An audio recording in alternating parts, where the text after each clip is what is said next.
And we are live. All right. What's Hey, that? hey, congratulations. You are almost there, my friend. Almost where? Where am I? Where am I right now? To the end of your journey, you're 75 hard. Yeah, tomorrow's my last day. 30 pounds down. Pardon me while I eat. Because I know it's going to end, so I'm just eating now. No, Athletes need their calories, buddy. I've averaged 6 miles a day for 4 days now. Holy cow. Well, Yeah. you went on a couple of hikes. You ran into what, DMS? Well, no, he actually set it up as a training hike. He set it. He put out the feelers, and yeah, we did that on the Sycamore Trail at the Deem. It took us 2 hours and 37 minutes. Last weekend, I did the same hike, and it took me an hour and 41. Woo. I shaved an hour off doing solo, but little Mister, he's got little legs, so he can't. Yeah. This weekend, Carlson and I are going to try to beat an hour and 30. Okay. On the same trail. Because Awesome. Carlson's back from vacation now, and he's fat. So what? He gained 8 pounds. I need to tell everybody that he gained 8 pounds on the ship. My goodness. Yeah. Well, actually, I think I'm down like 3 or 4 pounds now. I started getting back into. Well, I haven't been running much. I mean, I kind of walked out today. I was actually going to run before this, but it's like I end up having a sore throat today because of all the Canadian smoke that's coming down here in northern Indiana. I did it, but I was coughing afterwards. Were you? I say, is it pretty bad where you're at? Yeah, it was pretty bad for most of the day. On the second workout, it started dissipating a little bit. Yeah. No, it's still pretty bad. This morning it was like a fog. It was really weird. And then when I walked outside, it's like I could smell it. Now I remember like in Wind River Range, if you ever seen that video, hey, Tangent Trails, good to see you, buddy. If you remember the Wind River Range video, like one of the days, I think it was like day 3, day 4, it was the haze started covering the mountains from the Colorado smoke. It's like you couldn't smell it. Like you knew what it was, but you couldn't smell the smoke. It's like I've never walked out. It's like I might as well throw a ribeye on my porch and come home and it'll be well smoked and ready to go. So I mean, it's I just don't know. I'm assuming that would go good with Canadian wood. I have no idea. But too easy. So you're saying that you would take a ribeye and you would throw it outside? Is that the magic word for the day, ribeye? The magic word is ribeye. Okay, so if it comes up in the chat, it has to come up on the screen. How about that? Ooh, if you have a question for our guest today, instead of question in all caps, type ribeye. And then we'll know it's a question. Let's do that. Let's have a little fun with it. That is fantastic. Well, speaking of guest, we've got another really, really good guest. I'm really excited about this. I kind of told you in the backdrop, but a lot of people, and even Chris from Light AF knows Black and Yellow is like my favorite duo, right? I love bees. I think they are the coolest creature God ever created. I mean, they're just a hardworking, just a civilization within a civilization. It's so cool, but that's why I like Black and Yellow. So it's all fitting today to have a beekeeper on board, an outdoor enthusiast, and a guy with a really cool camper minivan. Yeah. Let's welcome Nick. I was trying to catch him. Off guard. That's awesome. Hey, welcome, Nick. Good to have you on. How you doing? Good. Man, it's good to see you, buddy. So, Hey, well, before we get into the whole bee thing, let's talk about the beginnings of your outdoor experiences.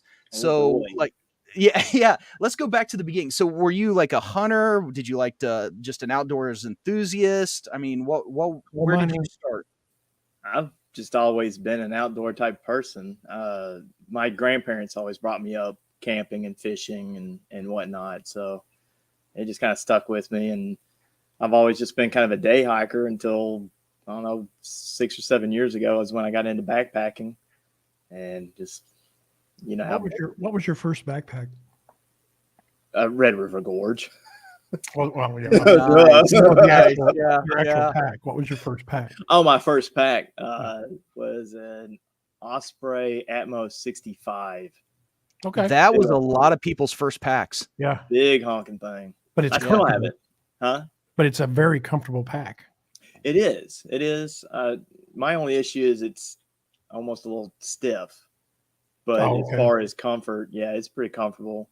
I take it. I mean, the shoulder straps and the waist. Oh yeah. All of that is very nice. Yeah. Yeah. Cool. So I take it winter backpacking all the time. Yeah. Nice. I still have a I think I have a 58. Yeah. In the winter. Now, are you primarily like a tent guy or hammock guy? A little bit of both? I mean, what's your I'm tent. I'm Are you? I'm a ground dweller. Ground dweller. Hey, buddy, you do you. Like, there's no judgment on this one. There's no judgment from him. Yeah. So, what was the first tent you used? Oh gosh. My first tent actually was a Kmart special. Sweet. It was my son's, tent from like kindergarten. It was just big enough that I can sleep in it kind of on a diagonal. It didn't have like Barney on the side of it, did No, it? The original. Normal. The original ultralight tent. But it fit in a bread bag. I mean, so it worked. That's awesome. That was pre-Dyneema, I'm imagining. Yeah. Okay. Yeah. Well, but you think about it, it's like, why would you want to start investing a lot of money if you're not even sure that you're going to want to do it? I mean, especially your first trip, and that's actually a smarter approach than what most people do, is go and buy all this gear and then turn around and not use a third of it. I felt bad enough paying, $200 and something for the backpack. I was like, oh my gosh, I got to buy something else to sleep in. Yeah. Yeah. I mean, well, that's probably what the bit. Well, I guess depending on what you carry, but that's usually the bigger expense of a camping loadout is going to be your backpack. Oh yeah. So, I mean, at least, I don't know, for me it is for sure. But all right. So what were some of the first trips that you took? You said Red River Gorge. Is that, was that a multi-day, day hike? Yeah, it was a 3-day trip. Basically did a circle around the whole area. Went to Hanson's Point, on through past Indian Staircase, and did a section of the Clifty Wilderness. Nice. I love the wilderness over there. Yeah. Have you ever been to Sky Bridge? Mm-hmm. Mm-hmm. Yeah. So my first camp spot was just outside of Sky Bridge. Oh, that's cool. Yeah. That's cool. Yeah, that's actually a really fun place to hike in the winter. If you get a little bit of snow, the scenery is definitely gorgeous off of that spot. Yeah. You're the cool kid if you're able to get out during a winter storm and take pictures. For sure. Everybody's jealous of you. Yeah, yeah. So what were some of the places that you went after that? I mean, did you kind of expand to looking to go to different states, or did you stay fairly local? I was pretty much stayed in Kentucky for quite a long time. To be honest, I don't think I left Kentucky until a couple of years ago. Really? Yeah. Okay. Like I always just did Red River Gorge, or going somewhere in Land Between the Lakes, Pine Mountain, and then. Well, you have a lot of stuff to see before you leave the state. Yeah, so it makes sense. Yeah. Really. Yeah, it's kind of hard to get away. You're like, Right. I just go here, I'm 2 hours away. Yeah. Yeah. I know that's like, especially for the group that we're all involved in, it's like the Gorge kind of has a special place in everybody's heart.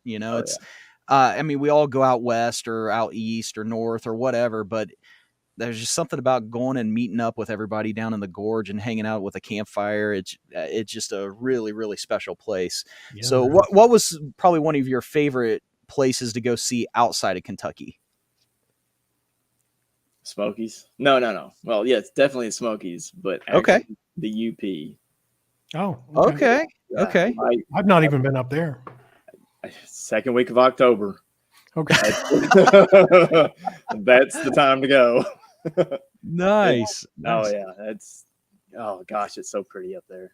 Did you do Pictured Rocks? Is that where you went? Or Sam and I went together and did like a road trip, and we kind of did a loop around the UP. Just went to different state parks and whatnot. So we went to Pictured Rocks and for a couple days, and then we went up to Keweenaw Peninsula, a couple other places. I mean, there's parts of Pictured Rocks when you go out, like, what is it, Miners Castle and what is it? Is it 12 Mile Beach? It's been years since I've been there, but it just I remember standing and like this is not a freshwater lake. I mean, this does not look like anything in Michigan. No, you think I it went to some looks like the tropical ocean. island. Yeah. Yeah, yeah. Yeah. It's such a cool place, and it totally catches you by surprise. And I think one of the things that I was shocked about was how clean it was. Like that you couldn't find Oh, any yeah. trash when I was Yeah. there. There was, Well, you know, oh, go ahead. my first sight was at Chapel Beach, where the tree is, and you come out, and I just like stunned. Yeah. Like you just couldn't stop. Yeah. Yeah. Actually, Carlson corrected me, and you're right. Chapel Rock. That was it. Thank you, Chapel Carlson. Rock. Yeah. Chapel Rock. Yeah. Yeah. That was really cool. So, all right, let's get into the whole beekeeping thing because I'm really, I'm really excited about this. If you haven't, so when did you get started into this, and how do you decide? Okay, I think I'm going to start making my own honey. So, what was the beginning of this adventure that you started? A failed garden is what set it off. That old tale. Yeah. I can't get my carrots to grow, so I think I'm gonna just make honey. Right. So it wasn't even my idea either. My wife is like, well, you have to have bees for a garden to be pollinated. Yeah. I'm like, well, okay, I could see maybe having a hive. Famous last words.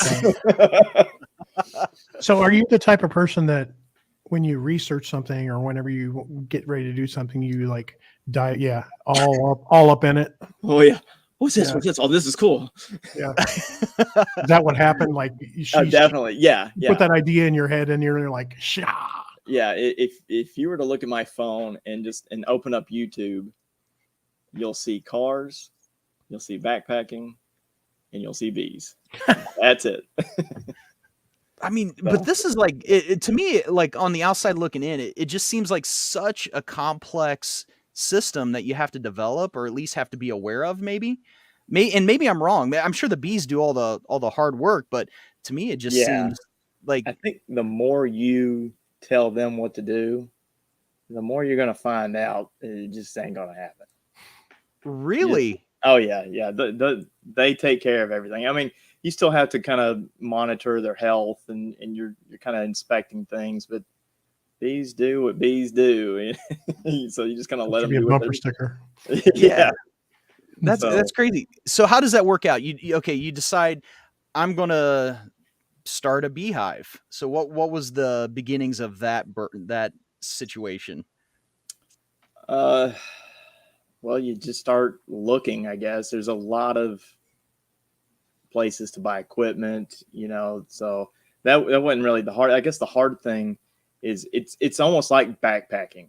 There are a million different things that you could use or buy or build, and so trying to figure out what kind of beehive setup I wanted to use was the hard part. Then just finding a local supplier who sells bee packages and pick them up, dump the bees in the box, and get going.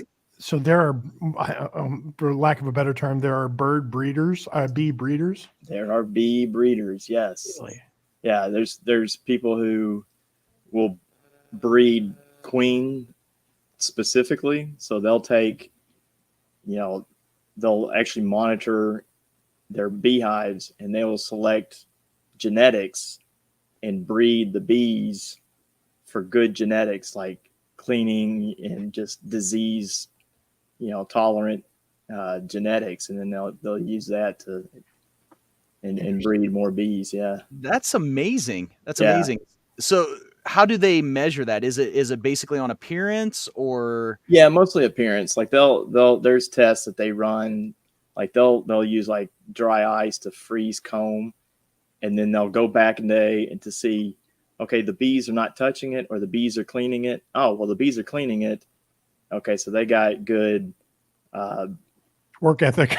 Work ethic, but they got the behavior to keep the hive clean, to clean out any kind of issues or mites or any kind of insects that don't belong there or whatever. So Yeah, Okay. they'll go for that. They'll go for disease tolerance, and they'll just kind of watch it over time and breed those specific traits.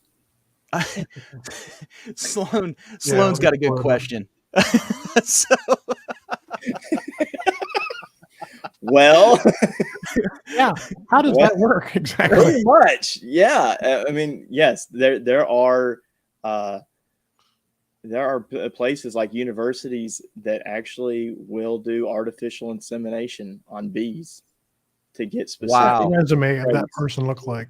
That's what I'm wondering. Yeah, Like, oh yeah, I started out, I worked at Walmart, and then years later, I'm inseminating bees. That's crazy. Mhm. So all right. So I guess okay. the Go most ahead. popular way though to get bees is um, people actually they'll split hives and they'll take queen cells and whatnot, and then they'll just divide hives up and make new colonies, and then that's what they sell. They sell colonies instead of honey. Yeah. So it's Is usually there how people get started. how would you identify like a future queen? Like is that in the larva stage you can tell, or is that beyond? Picture, please.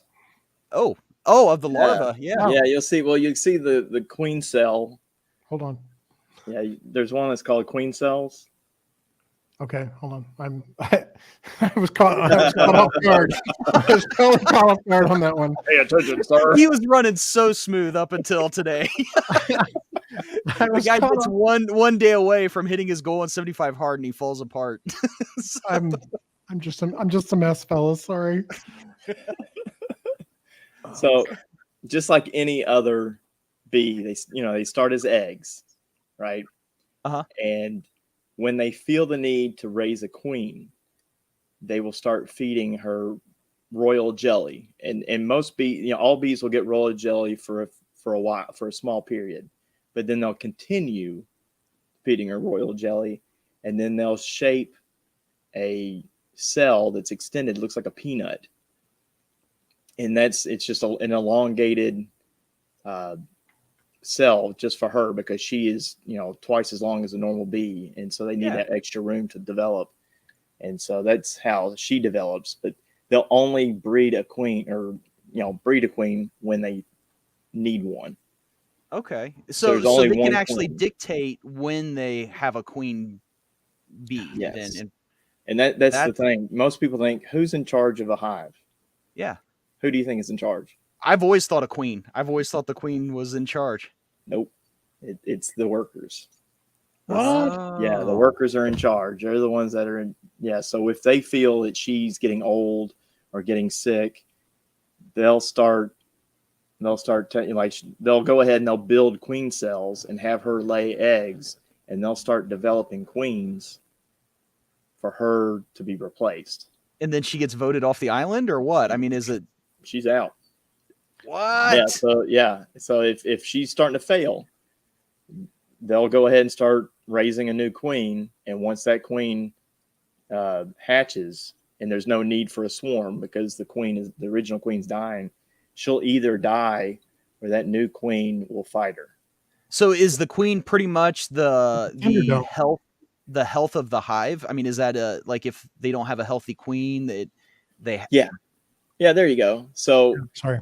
at the bottom you see the at the top you see normal cells, and then at the bottom you see the ones that look like peanuts hanging. yeah. Those are queen cells. What? Interesting. That's so Yeah. crazy. Yeah. Wow. Okay, so see, I always thought it just happened that way, but yet they can just dictate when that happens. That's Yeah. interesting. So yeah, the hive is like a collective It's a Borg.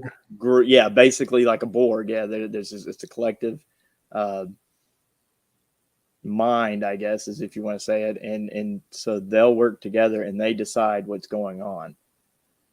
Okay. So, All right, so you're starting your hive now. Is it something that do you build your own hives at this point, or is it you go through a company and yeah, I buy go through a them? company right now, and I Okay. buy the equipment, and you can buy it unassembled, and that's usually where it's cheaper, at least, so you can get a cheaper rate on equipment, Okay. then piece it together.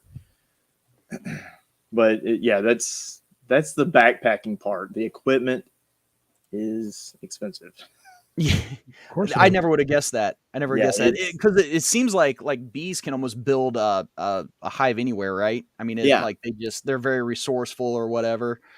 Yeah, Well, and then don't you there's a process called swarming, right? Where you can find a swarm and bring them into your hive that you built. yeah.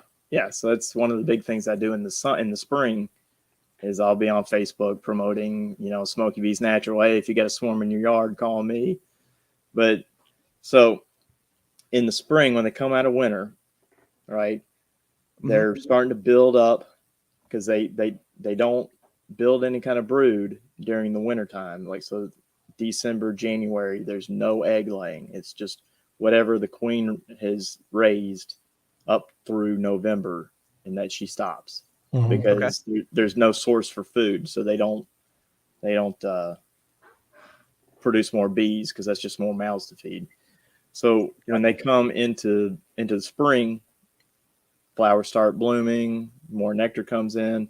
So she starts laying more and more and more. Well, they get to the point now they start to overcrowd their own hive. That's when they decide it's time to swarm. And that's how they propagate the world and create new colonies. So when they get to that point, they decide, okay, we need to start another queen. And this queen will be the new queen for the existing colony. And the old queen leaves out. But she takes half of the colony with her. So when someone calls me in the spring and says, hey, I got a big ball of bees in my tree, that's the original queen and half the colony. So I go and I scoop them into a box and I put them into a hive and got me a new hive. Do you get a lot of those calls? This year, I didn't get as many calls as I hoped to, but I did get a few. People are starting to call me and say, hey, I saw you here. I saw you on Facebook. I'm like, okay, so it's at least starting to work. Okay. Yeah. Can you bring up that video of a swarm? Or no? He's struggling here. Working on. Yeah, there is a video. I'm trying to think. One was fanning, but then another one was actually, I think I was walking through a swarm. Yeah. Is it called First Swarm of the Year? Yeah. Okay. Yep. Yeah, I can bring that up. Hold on. Can you see it? Yep. Perfect. Thank you. Oh my goodness. Check that out, folks. Looks like we got our first. Oh, look at that. Look at all of them. Holy cow. Isn't that the coolest? And you're so excited. Oh, man. All right. Hey, look at me. I guess we got some work to do. So cool. So you identified the swarm. Now, how would you collect them? Like you say, you collect them. So is it like a giant net, or are you just? There's different ways. If it's close, you beat the branches, right? Yeah, pretty much. So if it's close by, I'll just set a box underneath it, and I'll just grab the branch and I'll just shake the branch until they all fall into the box. But the trick is to find the queen. Okay. Because at that point, they don't have a home. They don't have any kind of eggs or brood. So they have nothing to defend except her. So if I find her, I put her in a little cage and I keep it in the box. And as long as she's there, they'll follow her forever. And so I'll just put ribeye.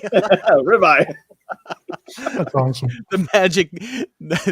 How many hives do you currently maintain? 11 right now. I'm working on 12. Holy cow. The 12th one right now is actually is one of the phone calls I got recently because of Facebook. A gentleman's got a colony in the floor of his trailer home. And unfortunately, he won't let me cut it out. So he won't let me access the floor. I can't get underneath the building. So I've got like a trap set out. And I wish I had a picture of this, but there's a technique. If I can't get a hive out of a house or a building because they don't want me to, tear something up, I'll make a cone out of hardware cloth, and I'll cover up the hole that they come out of, and I'll seal up any entrances to that hive. and they'll come out of that cone. And the thing is say, well, sorry. That's all right. So, the bees, actually, I call it their little internal GPS.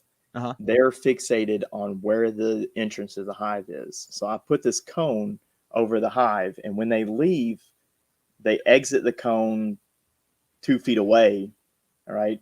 So now they can't get back in because they know just to go to that hole. Yeah. So they wander around, flying around that cone, not knowing how to get home. I set up a bee, a hive next to it, and I'll put queen lure in it. And it's basically just lemongrass, and it smells like her pheromone. So as the bees come out over time, they'll go to the hive thinking their queen is there because they can smell her. And so I just have to sit there and wait till they get older and older and become foraging bees. And eventually they'll just walk right out of that building into the hive. How does one learn that, by the way? Is it a YouTube video? Of course it is. I am a YouTube fanatic. That's how I've learned everything about beekeeping, is watching YouTube. Yeah, because I never would have gotten that. So speaking of, if you go to Stung Not Stung, the third video, your favorite video, so check this out. Like I never even realized about combs, removing combs. Like I didn't realize that was a thing. So until this video, and it's pretty much exactly as you're describing. The Texas lady. You know who this is? Of course. Oh yeah, of course. Yeah. Okay. Yeah, you want to roll that? Play it. Had been living in this backyard shed for at least 2 years. The landlord wanted to call an exterminator. How do you not get stung? So they called me. The smoker is the first key. Oh, okay. So the smoker is actually masking their defense pheromones. Then I started Plus, if they smell fire or they smell smoke, they think fire is nearby. So they'll actually gorge themselves on honey in case they have to swarm. Really? Well, they're swarming all around me right now because everything smells like smoke outside today. Wow, she just like scooped them up with her hand too. Yeah. That's basically when I'm catching a swarm. Is that a hair clip? Yeah, that's what it is. We call it a queen clip. And that's the cage I was talking about. As long as you keep the queen in that cage, the bees will follow. Wow. Yeah. That's wild. And she's hot. Okay. Oh, no, that's all right. So, okay. So we just established how you develop these. Now, what are some of your battles with these hives? Like disease, whether predators? I mean, what are some things you have to battle on a yearly basis? My biggest issue is the winter. Like I've had issues with disease before. That really wasn't hard to fix. Pests are one of the big ones, like the varroa mite. That's one of the biggest issues, is the varroa destructor, which is a mite that came from, I think, Asia. And so it's basically ticks or fleas for bees. Oh, wow. Yeah. And so they'll attach to the bees and they'll feed off them and promote disease. Do they not have a predator? Like, ticks have possums, that possums eat ticks. No, not really. No, because they're not from the Western Hemisphere. Yeah, so there's nothing really. I've heard of treating them with heat, like extreme heat. Will kill them. But right now, the biggest thing is beekeepers will use vaporized oxalic acid, which is basically wood bleach, and they'll vaporize that in the hive, and it will kill all the mites. Nice. Okay. Yeah. Does it do anything it doesn't do anything to the bees or their abilities or anything? Okay. No. We just make sure that we don't have any honey on it, and they're actually testing it. Beforehand they said don't put honey, or don't have your honey supers on, which are the boxes that have the excess honey that we're extracting, while you're vaporizing it. But they're finding that it doesn't do anything to the wax or the honey, so they just haven't approved it for use while you have it on. Gotcha. But what about like yellow? Sorry, go ahead. My biggest issue beyond that, I guess, is just getting them through the winter, because Here, our winters can be 20 degrees one day, 60 the next, Hmm. 10 below 2 days later. And so, keeping them fed enough where they have enough stores to get through the winter, which Mhm. for us is basically, late November through early March, but having that constant up and down with the weather, when it's above 40, they're moving around. So then they're eating. So that's our biggest issue, is just basically keeping But we've had milder winters like this Mhm. past year. Has that increased your not crop, but that has increased Production, their maybe? viability and their production and all that? I wouldn't say that, because our nectar flow hasn't changed. So the same trees, the same flowers bloom. It's just made it harder to survive, because one day they're up, one day they're down. So when it's warm outside, they're in there and they're eating food that they can't afford to just eat all winter. When it's warm, I have to feed them. So, and then we'll have times where it rains one day and then it freezes the next, so then moisture buildup can actually kill them. Yeah. That's interesting. Yeah. So what is a bee's lifespan? That's a great question. Actually, I'm curious about that Actually, too. an intelligent question from Depending on the time of year, a worker bee is roughly 30 to 60 days, but during the winter, it's up to like 90 days, because Really? So we call them, spring bees, winter bees. So come August, she'll start raising winter bees, and they'll be fattened up with all kinds of, pollen and whatnot. And they're designed because they'll never leave the hive. So they don't get wore out. They don't move much, so they last longer. Oh. But yeah.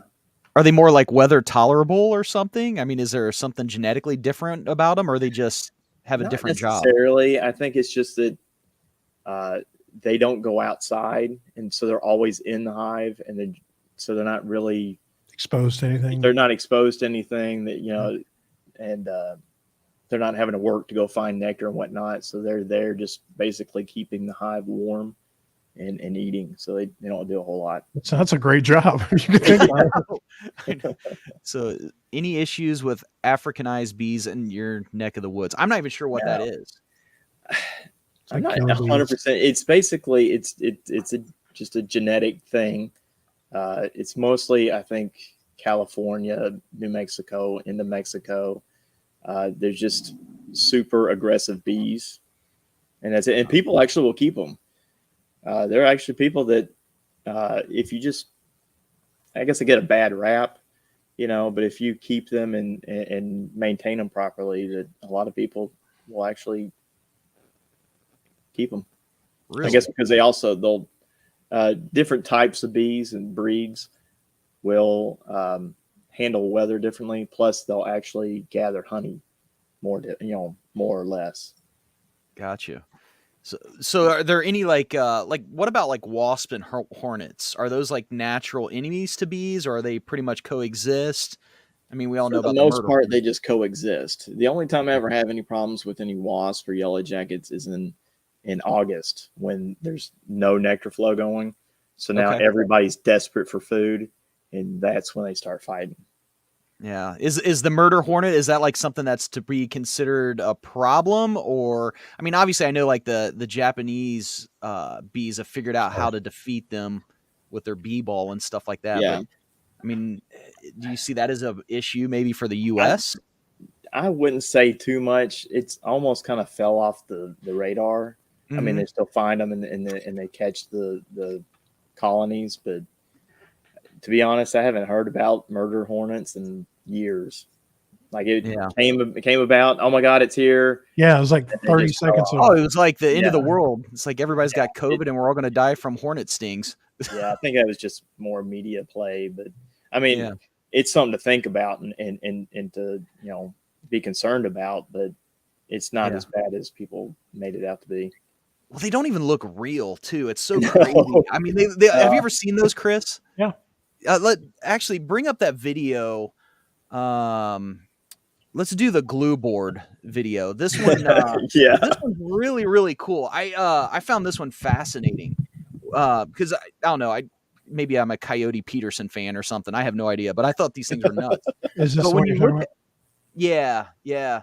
So if you play that, I thought this was really interesting.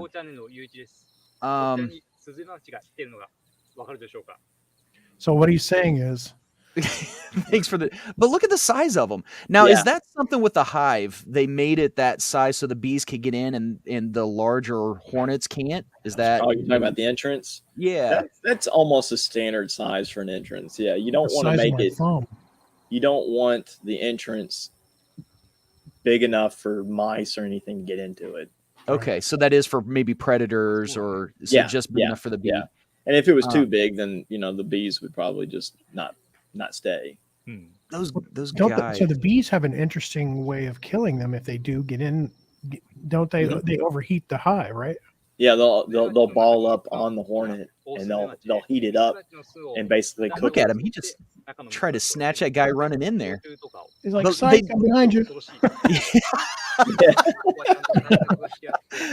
Can you skip forward to about the last couple of minutes, maybe about 5 minutes in or so? I don't know. Yeah, right there. There you works. go. Yeah, but it looks like what they were doing is they'd catch one and put it on the glue board, and then others would start flying into it because the one on the glue board's calling for help. And so now, like right there, he just decided to fly in and help his buddy. He's like, "Hey guys, what's going on? Oh no!" Like now I'm rethinking my life decisions. But those things don't even look like No, natural. that's pretty wicked They looking. look like Transformers, They do. They do. They're definitely not Autobots. right? No, they're Decepticons. So- but that's so crazy. Thanks, Chris, for bringing that up. But yeah, you heard about that for the longest time. Like that was a problem, and and it's like they're going to kill all the bees because they're just going to, knock their heads off and of an entire that's what they hive. do. Yeah, they just kind of hang out at the entrance of the hive and they just pick them off one at a time. That's crazy, and all just to take over their honey, basically. Or is it? Do they eat their larva, or is that Both? Oh wow, okay. Yeah. Well, they are jerks. They'll take your food and your babies. Yeah. That's fantastic. That's crazy. So other than the mites, are there any other in weather? I mean, is there any other things that you have to battle in the U.S.? I mean, is like farm chemicals? Like I would think like overspray pesticides where I live. I mean, I'm more of an urban area. Okay. But yeah, there are folks in like rural Kentucky that they'll have to put signs up on their property that says not to spray. Yeah, I believe that. See, I know there's a couple of Amish hives down the road, and it's surrounded by fields. And I always wondered how that works because a lot of times, Indiana, that's what they do is they farm. So come wind or rain, they're they're going to be in those fields. So and if you get a 20-mile-an-hour wind, they're still spraying. So I've always kind of wondered about that piece of it. So I remember when we talked to you before on Campfires and Cat Holes. Make sure you check it out when we come back. I remember when we talked to you before, I think we asked you, or somebody asked you, what are the flowers around you that are specialized that make your honey that they gather the nectar from? And I think we asked you that question. I can't remember what you answered. Could you elaborate, please? So I have 3 main nectar flows in my area. The first one is the black locust tree. That's the honey that y'all have tried. Mm-hmm. Then of course the clover in the summer, right? And then goldenrod and aster in the fall. What's your favorite? That's right. My favorite's goldenrod. Is it? Yeah, it's got more of a kind of in the back of your jaw kind of bite. Yeah. Okay. Now does that change the color or the tint of the honey for season? Oh yeah. Every flower is a different color. Okay. So what we have is black locust. That's why it's a lighter color. Mm-hmm. Mm-hmm. Okay. Yeah, it was funny too. Is aster or even buckwheat? Okay. Yeah. Okay. Buckwheat is a white flower, but actually the nectar or the honey actually looks like molasses. Really? Mm-hmm. Oh, that's crazy. Yeah, so each flower has its different flavor and color. Now, when you go to harvest, because like you sell honey on Facebook, right? Like, is Yeah. that okay? So when you go to harvest it and jar it, what's the process there? I mean, it's like, how do you decide what to take and how do you take it? And how much do you decide to leave too? That's the important part, is how much I leave. So I have to, it's kind of a balancing act, is I have to make sure that when I do take honey, that they still have enough to get them through to the next nectar flow. But have you ever messed that up? Yeah. Have you? Yeah. And so then you wind up feeding sugar water, and sugar is not cheap. Right. So yeah, and that's what a lot of commercial beekeepers, they'll strip everything off, and then they'll feed them corn, like corn syrup or just sugar water to get them. That seems so Imagine wrong. that. Yeah. So that's kind of a different technique that I'm doing this year, because usually right after the black locust was done, I'd basically strip everything but like one box, and then I'd wind up with a terrible nectar flow for the clover, and so I'd wind up feeding sugar water through the summer. Yeah. So I'm trying to just wait, leave everything on through the year, and then just take everything. At least attempt to leave them some, and not, because I mean, if I was a bee and you took all my food and you're like, make more, right? Pissed off. Yeah, and that's the thing too. That actually stimulates it sometimes. I've heard that if I take the honey, oh God, I'm out of food, and so that actually stimulates. That makes sense. Yeah, that makes sense. So right now, what I'm doing is whatever excess honey I do have, I'm actually taking those boxes and I'm distributing it to other hives in the yard that don't have as many, and then come at the end of October, whatever's excess, then I'll take it. Mm-hmm. Okay. Yeah. So basically what I'll do is when I'm ready to take the honey off, they'll cap the honeycomb with wax to seal it off. Oh. And then I'll get a lid and I'll spray. It's a I can't even think what it's called now. It's basically almond extract. It smells like cherries. Yeah. And I'll spray this on this board, and I'll put the board on top of it, and the bees can't stand that smell. So they'll run down the hive out of the honey boxes, and they'll go down to the bottom where all the brood is, and then I'll take the boxes off. Okay. Yeah. Now, is it like a press to get the honey out of it, or do you scrape it off? I have a centrifuge. So when I take the boxes inside, and I'll take a knife and I'll cut the wax cappings off of it, and I'll stick the frames inside of a centrifuge, and I'll just sit there and spin it all out. Interesting. Now, is the wax that's like a byproduct? Is that used for candles and stuff like that, or candles, soap, beard balm, all kinds of stuff, really. And so people contact me, say, hey, do you have any excess wax? And I'll sell them a brick of wax. I bet Tanya could use some of that stuff. I was thinking the exact same thing. I literally was thinking the same thing. Tanya and I have talked. That's cool. Yeah. That's awesome. Yeah, I was kind of hoping she was here too, because her biggest concern is her soap is vegan soap. And it's a common belief that beekeeping is not vegan friendly. Right. Really? And because, you're basically taking everything. You're taking all their work and monopolize or, cashing that in. So I guess providing a place to live. See, so I think it's and that's the thing. I don't control those bees. If they don't want to be there, they're gone. So I'm giving them a home. I'm giving them a place to be, and I'm just helping them survive. Yeah. So I'm not really. It's copacetic relationship. Yeah. Yeah. Oh, this is a great question. Was the minimum amount of land required to keep bees? I'm on 5 acres and considering beekeeping. That's fantastic. I'm on just over a quarter, like an acre and a quarter, and I have 12 on that, or 11 on that one property. So it's too much though for where you are. What would be? I guess you could be that way. It depends on what sources of food are available. I mean, because there's bee hives on the roofs of buildings in New York City. Yeah. Really? Yeah, that's a big thing. It's the high is beekeeping on the roof, basically. So the bee movie is legit.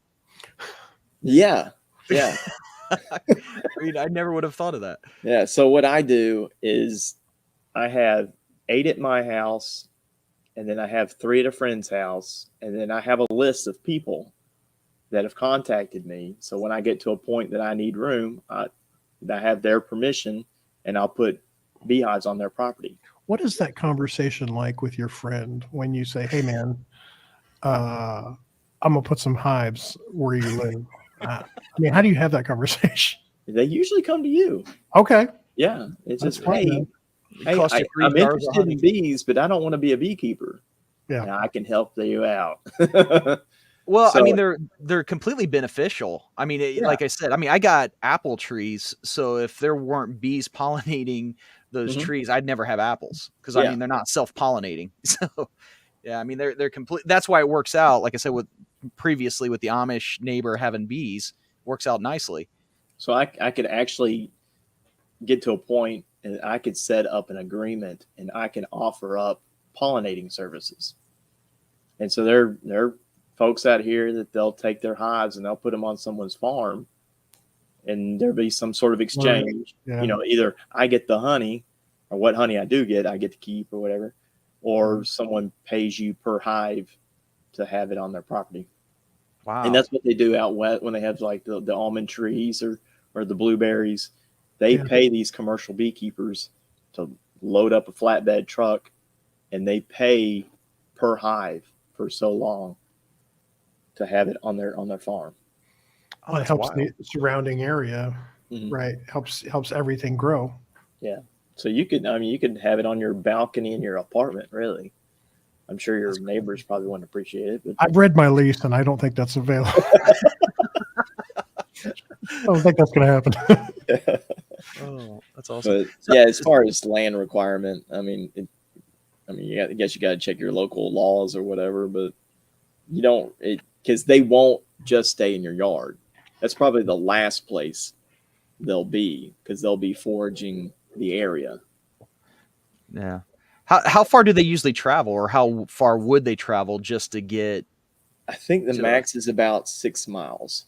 Wow. Yeah. Wow. Yeah.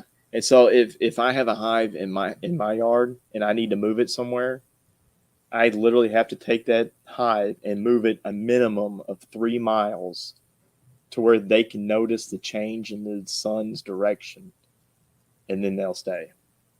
If not, they'll fly right back to where they started. That's crazy. Yeah. What about the honey with mushrooms in it? I haven't heard of that. I haven't heard of that either. Remember to put ribeye if you're asking a question. Honey with mushrooms. I'll eat honey with mushrooms. Huh. I think you might Interesting. be talking about the mad honey. I don't know. Oh, well, we could talk about mad honey. Let's talk about mad honey. I'm Yeah. interested. What is that? I have no idea what that is. Mad honey. It comes from certain flowers. Okay. I'm not sure exactly what flower it is in Asia, but it may be a type of rhododendron. So here in Kentucky, the mountain laurels and the rhododendrons, I can't eat that honey. Yeah. Yeah, it'll make you sick. Yeah, ask So- Carlson about that. So I'm not sure exactly what it does, like if it makes you high, like the mad honey does. So, but yeah, you can. I mean, if there are some flowers nearby and it's not your main nectar source, it won't be a problem. Mhm. But if I lived in the mountains of Kentucky and they were blooming right now, I wouldn't touch it. Well, rhododendron's like really, really poisonous. Like it's like I if I remember right, Carlson he actually tried to get some water that had some blooms that Yeah, dropped. I heard that You story. heard that story, right? Yeah. Yeah, he was literally sick, like really, really bad sick. I don't know, Carlson. You can put in the chat. But I thought it was like 6 or 7 Oh, days. he said, like I hate that plant. yeah. Oh, he was in bad shape. So from what I understand of it, like 2 guys had to help him out of the woods and drive him home, and so that's it was not good. Yeah, about killed him, like literally. So yeah, that's I couldn't imagine. But so well, crazy. Well, thanks for sharing some of that stuff with us. Yeah. Any future plans or anything new that you're going to do? I mean, with the beekeeping, you said you're going to expand new hives. Yeah, I was putting the numbers together to see what equipment I needed for next year. Uh-huh. It hurt. It hurt. That's crazy. Now, I imagine like because of I mean, just the supply chain in general has drove up a lot of the pricing. Lumber is not cheap, and beekeeping equipment has always been expensive. So I guess to some point I would like to maybe be able to build my own equipment and not have to buy it. But I mean, I know commercial beekeepers that they'll go and they'll just buy pallets and pallets of frames to put in the hives and whatnot. So, well, and I'm assuming it can't be any type of like artificial material or they use all kinds of things. Really people have they make plastic hives. They okay. In Australia they use styrofoam. Really? They use polystyrene hives. Huh. So, I mean, that'd almost be a good way to repurpose and maybe keep some of that stuff out of the landfills. That's true. Yeah. So crazy. Well, one last thing. We're actually coming up on an hour already. That's crazy. So I do want to talk about something real quick. Your camper van. So I really want to get into this. So one, I feel like it needs to have a bee painted on the side. So I mean, I really, really do. Or at least a sticker or a logo. Yeah, the logo eventually, yes. Okay, that's cool. But let's talk about this camper van. I know you got a couple pictures you sent us. Maybe Chris can find those while we're talking about it. But what is this thing? I got to see it at the meetup, and I thought it was the coolest rig at the meetup. So I was just a sucker for that thing. Yeah, it's a 1983 Volkswagen Vanagon. It's a Westphalia edition, which is awesome. Yeah, so that was built in Westphalia, Germany, is where the factory is that builds out the camper portion of it. But it's got a full kitchenette, sink, refrigerator, water tank. The back seat folds out into a bed, and even up on the tent, there's a bed up inside the tent roof, so it'll sleep for very kind of. Did you redo a lot of that stuff, or is that? Yeah, when I got it, it wasn't in great shape, but it wasn't in terrible shape. But I've replaced the tent. I've repainted the whole van, the pop-up section of the roof, replaced a bunch of weather stripping, engine work, all kinds of. Is it air cooled or liquid cooled or? It's water cooled.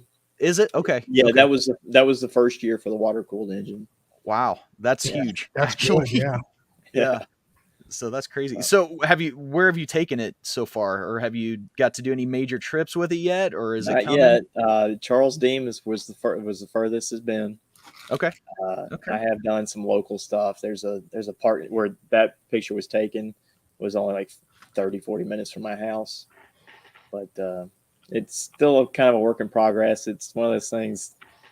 I drive it, I wake up something. Because it's 40. I mean, it's 40 years old. Wow. So every time I drive it, okay, what are we going to discover this time? Well, that's just Volkswagen, though, right? I mean, yeah, it's a Volkswagen. I mean, it's a Volkswagen bus. So yeah, it's kind of the running joke, on Facebook groups, and they'll post a picture of them on a flatbed tow truck or whatever. It says, "I joined the club," Well, that thing's just screaming "Go out west" in me. That really is. Definitely. They're super popular out west. Yeah. Awesome. So what have you got planned as far as trips? Anything big coming up, or for the van? That or backpacking? Anything in general? For the van, I would like to actually. I think the first big trip in the van would be to Land Between the Lakes and just kind of chill, like just ride up and down the coast. And I know a great spot. roads. Yeah. I know a great spot. Okay. Clue me in. Yeah, I'll send you coordinates. Yeah. But you can find all sorts of like forest roads out in Land Between the Lakes and just camp next to the lake and just have the whole thing to yourself. So that'll probably be Yeah. the first place. As far as backpacking trips, this year's been kind of plan it, just kind of wing it. I haven't really done anything specific. I am trying to do the Art Loeb Trail. That's it, right? Art The Loeb? Death March. Yeah. Yeah. Yes. I'm gonna do that in October as How many my miles is my that? trip for the year. But Is it 12 miles? 30. Okay. There's a big difference there, guys. Which is it? Well, I'm thinking up the mountains, right? Like it wasn't the hard stretch up to Mitchell. Wasn't that like 12 miles? Maybe I know there's like I gotta look it up. 3 Yeah. different sections. Yeah, you're right. You're right. I don't know. I haven't done any of my research yet, other than I know it's one of the toughest hikes. Yeah, I've heard it's the hardest hike in North Carolina, which that says a lot. I think we Mhm. were talking before this, like North Carolina is completely underrated for backpacking. Yeah. I mean, if you ask me, instead of, AT, PCT, I mean, mountain to sea trail all day long would be the Oh, coolest yeah. Yeah. hike, I would think. Foothills. Oh yeah. Yeah. Yeah, I've never done the foothills. foothills. Have you done that? Yes. Foothills is a blast. Yeah. 9,000 feet. Yeah. It's a lot. Yeah. It's a lot. Yeah, you're right. 30.1 miles. Yep. That's crazy. I remember being the section I looked at was like 12 miles up to the top of Mitchell. That sounds about right. Yeah. I remember it. That's the section I think that they called the Death March. So it's like, so it was intense going down it. Yeah. But I think that would be the death march that I could think of is hiking up Mount LeConte in the rain. I've never done that. How did you like that? It was wonderful. Other than I didn't get to see a darn thing. Which trail did you do? I went up. Oh gosh, the grotto. So I went past Grotto Falls and up that direction. So I basically followed the path of the llamas, and then I came down Rainbow Falls, right via Rainbow on the way down. Okay, you came down Rainbow, so you probably so I went did like a Alum loop. Cave. No, I hadn't done Alum Cave before, but yeah, I agree with you. Hiking up there in the rain sucks. Yeah, it was pretty. It was pretty, but it was tough. That's crazy. Yeah, I still haven't backpacked the Smokies, believe it or not. That's like the one area. I haven't been to 2020 was the first time I've ever been. Yeah, even for a hike. So I really want to do LeConte. I'd like to stay at the top. I really would. I think that'd be. I stayed at the really shelter cool. up there, but the shelter's nice. Yeah, the lodge, there's a waiting list most of the time. But Jeremy, if you want to hike the Smokies, I know a fella next year who wants to hike the Smokies with you. And yeah, I know. He's in the chat. We're going. Yeah. He's going to take me to the Smokies. So for sure. So I'm gonna go do something else. We all do that. yeah. Carlson in the chat's been doing the section hike of the AT, and I know he's wanting to do the Smokies section next year. So that'll probably be the first time I've backpacked the Smokies. Yeah. It's nice. It really is nice. Yeah, that'd be cool. So where can people find you? YouTube, Smokeybeesnatural, Instagram, Facebook, TikTok. I get it all. What's that? What was that one that you were on that you and I are both on? The one nobody uses anymore, Vero or whatever. Vero. Vero. I was to say MySpace. I mean, it's the new Instagram. Yeah, but have all that didn't take off. Yeah. But all of it, Smokeybeesnatural, all one word. Fantastic. All right. And then if they want to buy your honey, where would they go? Because I'll tell you, it's fantastic. If they can just send me a direct message, that's usually how most people do it. Yeah. Like locally, I'll sell it, just out of my driveway, but usually word of mouth or whatever. But yeah, if you just shoot me a message on Facebook, if I have any available, then. When you sell it out of your driveway, do you in fact wear bib overalls when you come up to the end of your driveway? No, Okay, no, okay. usually shorts and flip flops. Straw, a piece of straw hanging out you. Is that how you handle the bees too, in shorts and flip flops? Yes, I've done that before. Yeah. So we didn't Oh get my to that gosh. part. Like we were looking at the Texas Bee Works lady.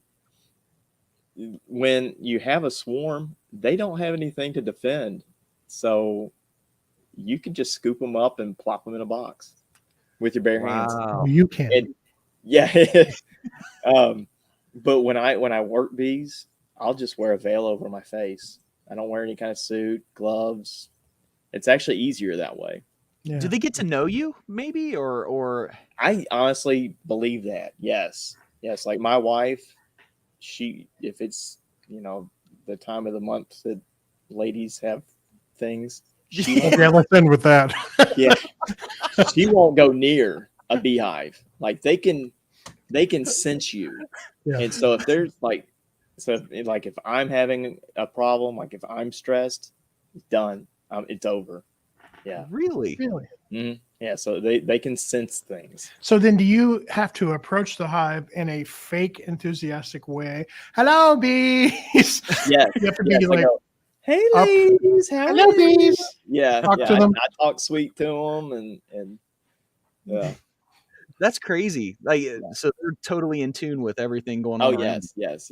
And that's kind of the way. Like that's why I don't wear the bee suit. Is if I'm barehanded, I'm touching them. They're crawling on my hand, so I'm more careful.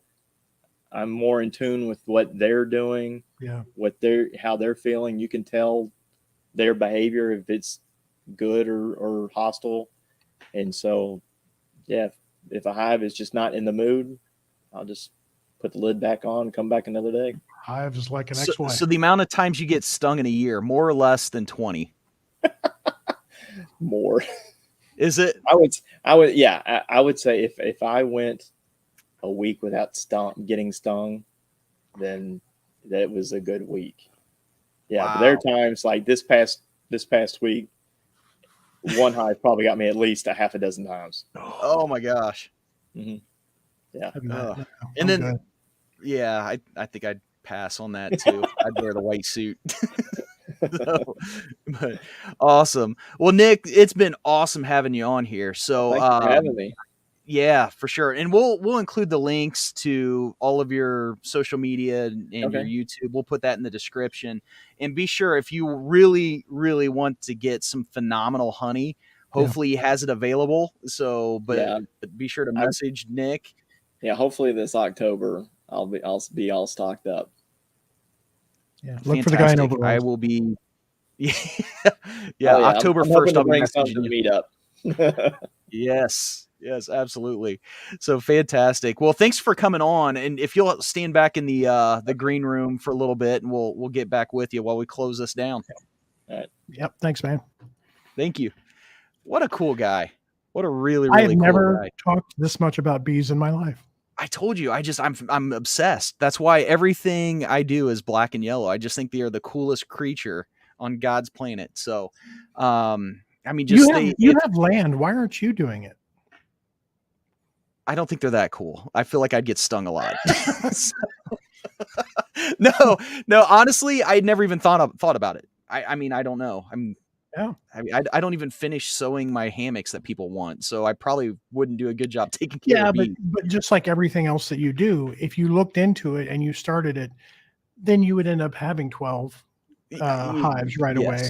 Yeah, very well could. But it's just how you operate. You're not wrong. but what a great guy. So good to have him on here. Yeah. So we got one more episode and then we're going to shut things down for a while.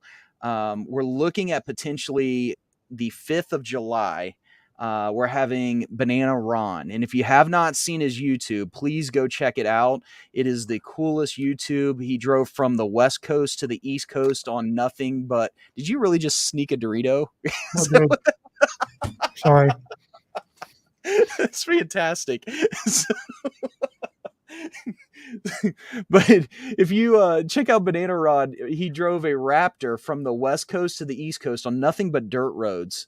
I mean, just a crazy personality, someone who just decided to start living life. And I can't wait to talk to him. He's committed on doing the show. We're trying to make the 5th work, but I know he's also shooting his next adventure series in Southern California right now. So stay tuned for that. Hopefully we'll have it on the 5th. We might have to remove the time. We're going to work with him on that, but that'll be the last episode. And then hopefully you and Carlson get back to some campfire and I don't know what's going on. I've asked him. He's like, I miss you guys. You guys need to get your show going back on. So, I know. But other than that, well, thanks for tuning in, guys. It's been great talking to Nick. And until next time, See you later. We'll see you later.